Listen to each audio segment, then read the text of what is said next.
क्या इस शादी को शक के नाक ने डस लिया? रात का टाइम था कि भी इनका शोर शराबा हुआ। उसने जब ढक्कन ऊपर किया तो लड़की की लाश पड़ी हुई है। गला घोट के मारा था, तो जब देखा उसकी सांस नहीं, फिर उसको पानी वाली टैंकी में फेंक के चला गया।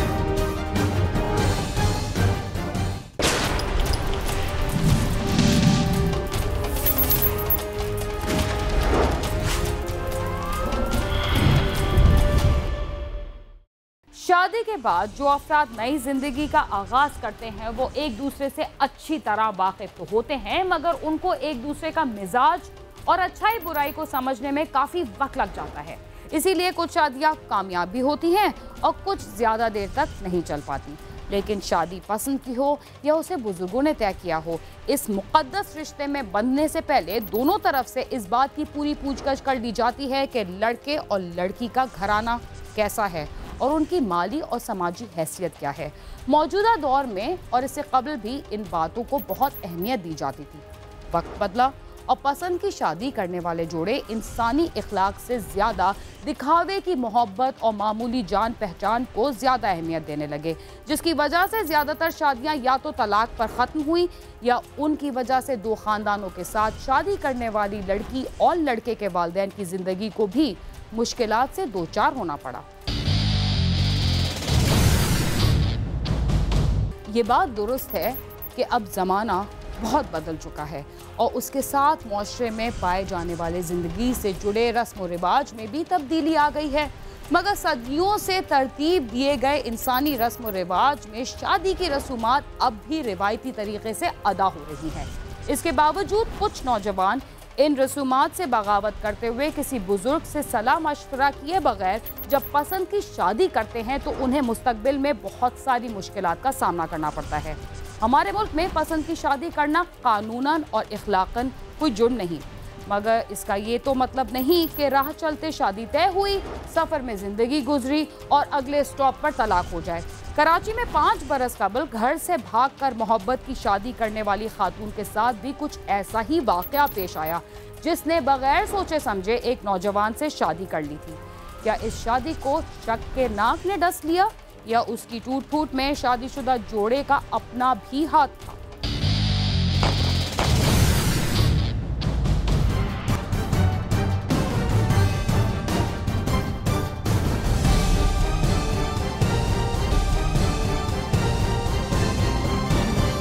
मोहब्बत की शादी की लेकिन धोखा मिला और फिर अंजाम मौत की सूरत में सामने आया। मोहब्बत की ये दास्तान कराची के इलाके महमूदाबाद आजम बस्ती में परवान चढ़ी, जहां इरफान और निदा एक दूसरे की मोहब्बत में गिरफ्तार हुए और फिर मोहब्बत के हाथों मजबूर होकर उन्होंने कराची से भागकर लाहौर में शादी कर ली। शादी के कुछ अरसे बाद दोनों मियाँ बीवी कराची मुंतकिल हो गए और वो 1.5 बरस से किराए के मकान में रह रहे थे। इरफान एक सरकारी इदारे में स्वीपर की नौकरी करता है। 5 बरस गुजरने के बाद शक ने मोहब्बत पर गलबा शुरू किया तो वही हुआ जो इस तरह की दास्तानों में होता है। पुलिस के मुताबिक उन्हें इत्तला मिली कि आजम बस्ती के एक मकान के पानी के टैंक में खातून की लाश पड़ी है, जिसकी शिनाख्त निदा के नाम से हुई है। जिस घर से लाश मिली है, निदा उस घर की बालाई मंजिल पर रिहाइश पजीर थी। 15 पे इत्तला आई थी ऑपरेशन वालों को कि एक जो है अपना गली में घर है, टैंक में एक लाश पड़ी हुई है। जना हॉस्पिटल ले गए इनको, पोस्टमार्टम कर दी, पोस्टमार्टम करके वापस आए। फिर सुबह को जो है ये FIR मुझे मिली, एसआई साहब ने FIR दे दी मुझे कि भाई ये तफ्तीश आपने करनी है।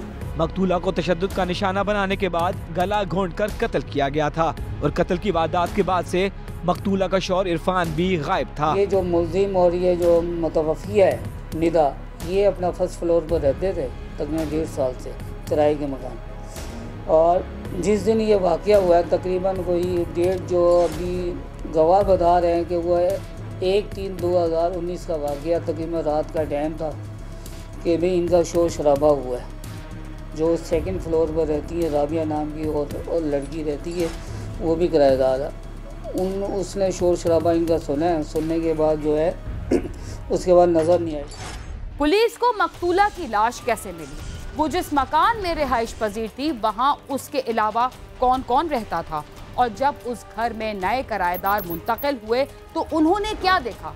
आइए हम आपको बताते हैं। पुलिस का कहना है कि जिस मकान से निदा की लाश मिली है वो 1 माह से खाली था और 2 रोज कबल ही उस मकान में नए किराएदार शिफ्ट हुए थे। पानी न आने की शिकायत पर जब उन्होंने पानी का टैंक खोला तो उसमें निदा की लाश तैर रही थी। जो ग्राउंड फ्लोर वाला था वो पिछले 1 महीने से खाली पड़ा हुआ था मकान, उसमें कोई किराएदार आया नहीं था। तकरीबन ये वकूए से 1 दिन पहले या 2 दिन पहले जो है उसमें किराएदार आए थे। उन्होंने आधा जो मकान अपना सामान वगैरह शिफ्टिंग किया था, बाकी आधा सामान उनका बाकी था। वो लोग आधा सामान तकरीबन कोई 3 तारीख को शाम के टाइम उन्होंने शिफ्टिंग वगैरह की है वहाँ पर। तो जब देखा कि भी पानी का तो देखें भी पानी उसमें वॉशरूम वगैरह में आ रहा है या नहीं आ रहा है। उन्होंने जब चेक किया तो वॉशरूम में पानी वगैरह नहीं था। तो उन्होंने फिर अपना इलेक्ट्रिशियन को बुलाया कि भी पानी वगैरह मशीन वगैरह सही करने के लिए। तो जब उसने देखा जी वो मशीन वगैरह तो सब सही है, तो जब उसने पानी का टैंकर देखा तो उसमें से वो देखा जी डेड बॉडी है। मैं इस वक्त महमूदाबाद आजम बस्ती के उस मकान में मौजूद हूँ जिसके टैंक से 21 साल निदा की लाश मिली थी। मैं इस वक्त उस केस के तफ्तीशी ऑफिसर के साथ भी मौजूद हूँ। वो बताएंगे कि ये लाश किस तरीके से मिली थी, क्या हुआ था, उनको किस तरीके से इत्तला मिली थी। आइए उन्हीं से बात करते हैं। सर ये मुझे बताएंगे कि क्या इतना आप लोगों को मिली थी? इस टैंक के अंदर लाश 2 दिन पड़ी रही, लोगों को पता भी नहीं चला। ये पानी भी इस्तेमाल करते रहे? हाँ, ये ऊपर वाले ये अभी जो नीचे वाले जो थे ग्राउंड फ्लोर वाले, ये अभी इन्होंने नया मकान लिया हुआ था, तो उसकी वो सिंग उधर सामने पड़ी है, वो टूटी हुई थी, पानी नहीं आ रहा था। उसने कहा कि पता नहीं पानी टैंक में नहीं है। उसने जब ढक्कन ऊपर किया तो देखे तो उसने कहा कि शायद गुड़िया की लाश है। फिर उसने लोगों को बुलाया, उन्होंने कहा कि नहीं ये तो लड़की की लाश पड़ी हुई है। उन्होंने कहा शायद गुड़िया वगैरह है। उन्होंने कहा लड़की है, ये तो लड़की मरी पड़ी है। फिर उन्होंने क्या किया, फिर अपना 15 पे इत्तला दे दी। पुलिस ने मकतूला के वालिदैन को इस वाक़े की इत्तला दी और बादशाह इस वाक़े का मुकदमा मकतूला निदा की वालिद की मुद्दत में उसके दामाद इरफान के खिलाफ दर्ज किया गया। पुलिस ने इरफान की तलाश शुरू की और फिर उन्हें इत्तला मिली कि इरफान सदर लकी स्टार के करीब वाक़या अपने दफ्तर आया हुआ है, जिसके बाद पुलिस ने वहां से निकलते हुए उसे गिरफ्तार कर लिया। इन्फॉर्मर की इतला के इस मुलजिम को तकरीबन कोई 8:30 पौने 9 बजे लकी स्टार के करीब से इसको गिरफ्तार किया। अभी तक इन्होंने दौरान इंट्रोगेशन अपने जुर्म का वो इंकशाफ तो किया है, एतराफ़ किया है जुर्म का, लेकिन आज उसको अदालत में रिमांड के लिए पेश किया है। अदालत ने उसका मज़ीद रिमांड दिया 7 तारीख तक। अभी मज़ीद तफ्तीश जारी है, जो भी इंशाअल्लाह सूरत हाल होगी वो अमल में लाई जाएगी, कानूनी कार्रवाई में। गिरफ्तारी के बाद पुलिस मुलजिम इरफान को थाने लेकर आई तो उसने इस वारदात के बारे में क्या कहा? क्या उसे अपनी बीवी के किरदार पर शक था, और अगर ऐसा था तो उसने अपनी बीवी के अलावा किस शख्स पर अपनी बीवी के साथ ताल्लुकात का इल्जाम आयद किया? पुलिस मुलजिम को गिरफ्तार करके थाने लाई तो उसने अपने जुर्म का एतराफ़ किया और कहा कि उसने गैरत के नाम पर अपनी बीवी को कत्ल किया है। सर मुँह मारी हुई थी, आपस में मारी। मैं उसको मारना नहीं चाहता था, प्यार करता तो उससे शादी भी की थी मैंने, बस गैरत के नाम पर मार दिया। तो किस तरीके से मारा उसको? क्या किया? गला घोट के मारा था। तो जब देखा उसके सांस नहीं, फिर उसको पानी वाली टैंकी में फेंक के चला गया था। तो मैंने इससे पूछा कि मैंने कहा भाई आपने जो है अपना इसको कत्ल किया अपना, तो आपने टैंक में क्यों फेंक दिया?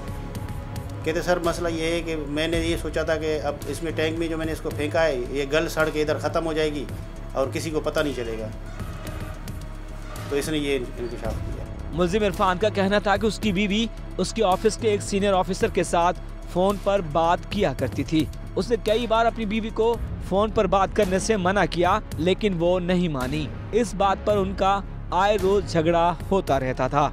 फ़ोन करता था, जब मैंने दूसरा फ़ोन लिया तो मैं फ़ोन करता था तो ब्लैक लिस्ट में नंबर फेंका होता था।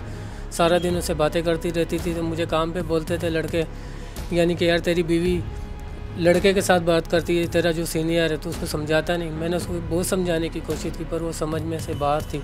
इरफान के मुताबिक उसके ऑफिस वालों ने उसका तबादला बलूचिस्तान कर दिया, तो उसने अपनी बीवी से कहा या तो वो उसके साथ चले या फिर वो अपने माँ बाप के पास रहने के लिए चली जाए। लेकिन उसकी बीवी निदा इस बात पर राजी नहीं थी और वो इस बात पर बजिद थी कि वो अपने मकान में अकेली ही रहेगी, जिस पर उनकी लड़ाई बढ़ती जा रही थी और कई बार बात हाथापाई की नौबत तक जा पहुंची। मुलजिम इरफान के मुताबिक एक रोज उसने अपनी बीवी को समझाने की कोशिश की कि वो इन तमाम चीजों से बाज आ जाए, लेकिन वो नहीं मानी, जिस पर उनका झगड़ा हुआ और हाथापाई के दौरान उसने अपनी बीवी का गला दबाकर उसे कत्ल कर दिया और फिर उसकी लाश को पानी के टैंक में फेंककर मुलजिम वहां से फरार हो गया।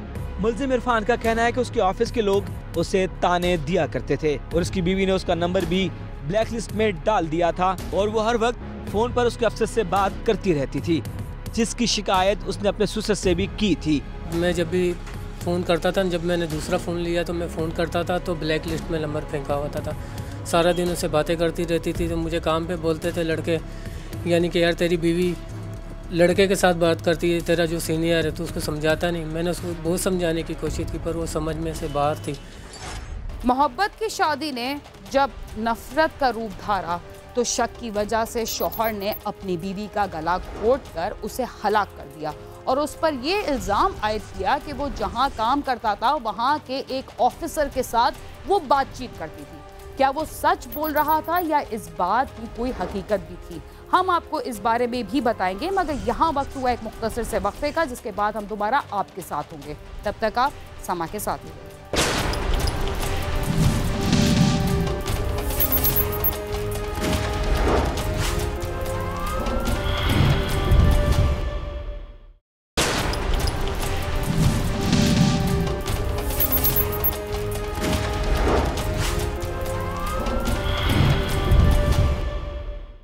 प्रोग्राम क्राइम सीन में एक बार फिर खुशामदीद।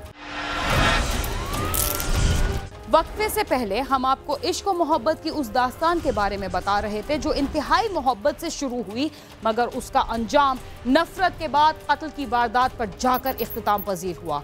इरफान ने अपनी बीवी को कत्ल करने के बाद उसकी लाश को घर में बने पानी के टैंकर में फेंक दिया मगर वो कत्ल की इस वारदात को छुपा ना सका। आइए देखते हैं इस शादी से कबल भी उसने कोई शादी कर रखी थी या ये उसकी पहली शादी।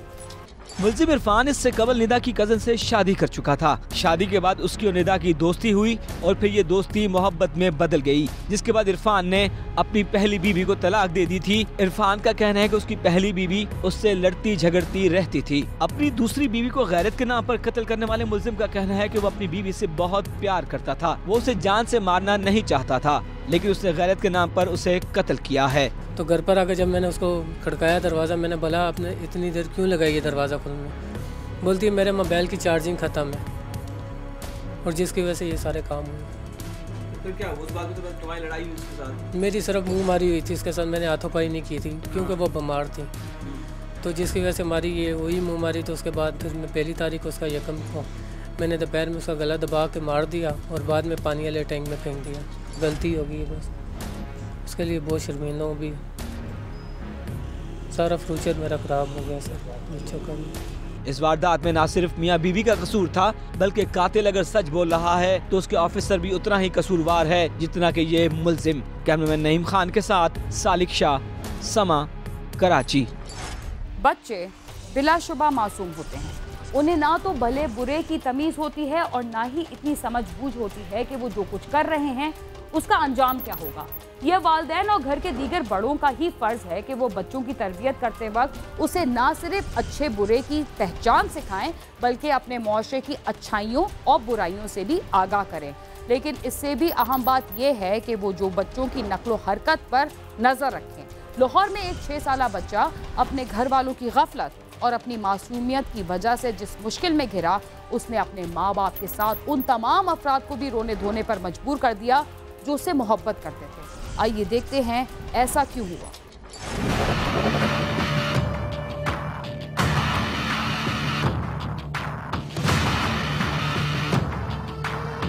लाहौर के इलाके शाहदरा का रहायशी सदीक मेहनत मजदूरी करके अपने कुंबे का पेट पालता है। एक रोज उसका 6 साला बेटा अबू बकर घर से बाहर खेलने के लिए गया और फिर वापस न आया। घर वालों को तशवीश हुई और वो बच्चे को ढूंढने निकल खड़े हुए मगर बच्चे का कहीं से कोई सुराग ना मिला। इर्द गिर्द की मसाजिद में भी ऐलानात करवाए गए मगर बच्चे के बारे कुछ इल्म ना हो सका। थक हार कर वुस्ता ने थाने में इतला कर दी।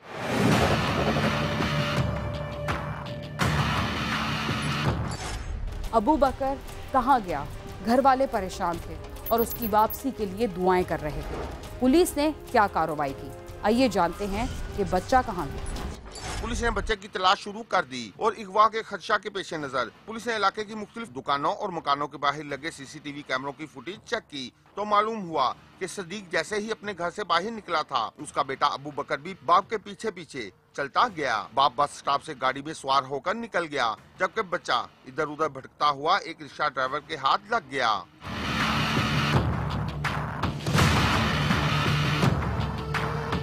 पुलिस ने रिक्शे के नंबर को ट्रेस करते हुए रिक्शा ड्राइवर को हिरासत में लिया तो उसने बताया कि बच्चा उसे गुमशुदा मिला था। वो बच्चे को साथ लेकर गली मोहल्लों में गया तो एक खातून ने कहा कि ये बच्चा उसका है, जिस पर उसने बच्चा खातून के हवाले कर दिया था। पुलिस ने उसके बयान की तस्दीक की तो मालूम हुआ कि उसने सच बयानी की है। पुलिस ने उस खातून की तलाश शुरू कर दी। बच्चा जो है ये अपने वालिद के पीछे निकला है घर से, और जब ये निकला घर से तो उस वक़्त ये मेन स्टॉप के पास जब पहुंचा है तो वालिद चला गया काम पे। पीछे से एक रिक्शे वाले ने बच्चे को पकड़ा है कि ये किसका लावारिस है। मासूम अबू बकर कहाँ गया, खातून कौन थी और वो बच्चे को कहाँ ले गई? पुलिस और बुरसा के लिए ये सवाल परेशान कुन था। क्या पुलिस बच्चे को बाजियाब करवा पाई? आइए जानते। पुलिस ने एक बार फिर सीसीटीवी फुटेज चेक करना शुरू की। 2 दिन की तगोदो के बाद पुलिस को एक फुटेज में मकबरा मोड़ के करीब आबादी में खातून दाखिल होती दिखाई दी। पुलिस ने इस इलाके में सर्च ऑपरेशन किया और एक मकान से बच्चे को बाजियाब करते हुए मुलजमा को गिरफ्तार कर लिया। खातून आई है, खातून ने कहा जी ये हमारा बच्चा है, मेरे हवाले कर दें। खातून ने इसको अपने हैंड ओवर किया और लेके निकल गई है। उसके बाद फिर जी FIR दर्ज हुई है। फिर हमने इसको ट्रेस किया, वहाँ पे जो लगे हुए कैमरा जात मुख्तलिफ दुकानों के प्लस पता करते रहे हैं और सारी रात कल सारा दिन सर्च ऑपरेशंस किया है। उसके बाद फिर ये मकबरा मोड़ के पास खातून ट्रेस हुई है जिसके पास ये बच्चा था, उसने अपने पास रखा हुआ था जी।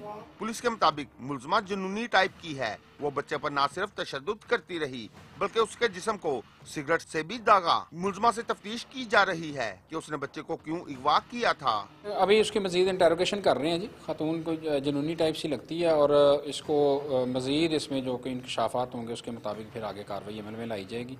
बच्चे को उसने अपने जो सुनसान टाइप हवेली है वहाँ पे अपने पास रखा हुआ था। जबकि बच्चे के बाप का कहना है कि पुलिस ने इंतहाई जिम्मेदारी से काम किया जिसकी वजह से उसका बच्चा बाजियाब हो गया और वो पुलिस हुकाम का मशकूर है।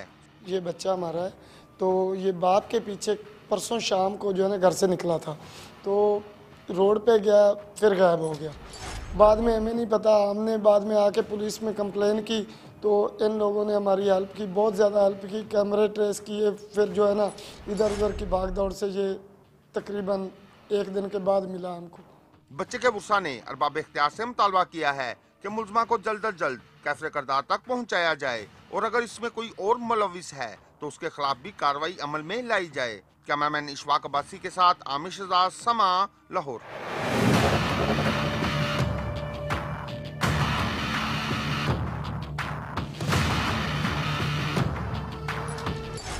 क्राइम सीन के ज्यादातर प्रोग्राम्स इस बात के गवाह हैं कि मुल्क भर में बच्चों के अगवा, उनसे ज्यादती और तशद्दुद के वाक़यात में मुसलसल इजाफा हो रहा है। ऐसे वाक़यात में जहां गुर्बत और जहालत का बहुत बड़ा दखल है, वहां पुलिस और मुतालिका इदारों की कारकर्दगी पर भी हमेशा सवाल उठाया जाता है। इसके साथ ही क्राइम सीन अपने इख्तिताम को पहुंचता है। अगर आप हमसे रब्ता करना चाहते हैं तो हमारा पता है cs@sama.tv। इसके अलावा आप YouTube, Facebook और Twitter पर भी हमसे रब्ता कर सकते हैं और हमारा प्रोग्राम भी देख सकते हैं। बीना खान और क्राइम सीन की टीम को इजाज़त दीजिए और देखते रहिए समा।